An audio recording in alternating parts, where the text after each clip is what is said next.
ఇప్పుడే తమ్ముడు ఎర్ర బుక్ గురించి అడిగాడు. నేను గతంలోనే చెప్పా, ఎర్ర బుక్ దాని పని నేను చూసుకుంటా పోతుందని.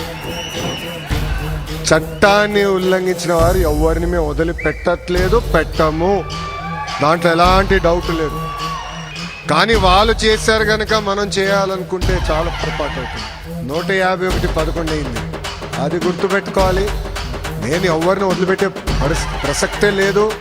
చట్టపరమైన నిర్ణయాలు తీసుకుంటాం, యాక్షన్ తీసుకుంటాం, ఎవరిని వదిలిపెట్టమని ఈ సభాముఖం మీ అందరికి తెలుపుకుంటూ, ఇక్కడ పేర్లు అవసరమా?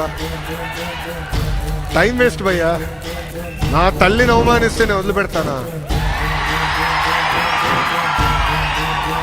మీ తల్లిని అవమానించినా నేను వదిలిపెట్టాను. ఎందుకంటే తల్లి బాధ ఆవేదన చూసిన వాడిని. మా అమ్మ ఏనాడు రాజకీయాల్లోకి రాలేదు. వాళ్ళ నాన్నగారు ముఖ్యమంత్రి, భర్త ముఖ్యమంత్రి, కానీ ఒక్క పోస్టింగ్ కానీ ఒక్క కాంట్రాక్ట్ లో ఏనాడు తల్లి ఇన్వాల్వ్ అవ్వలేదు. అలాంటి తల్లిని శాసనసభ సాక్షిగా అవమానిస్తే నేను వదిలిపెట్టే ప్రసక్తే ఉండదు. మీకు ఎలాంటి డౌట్ వద్దు.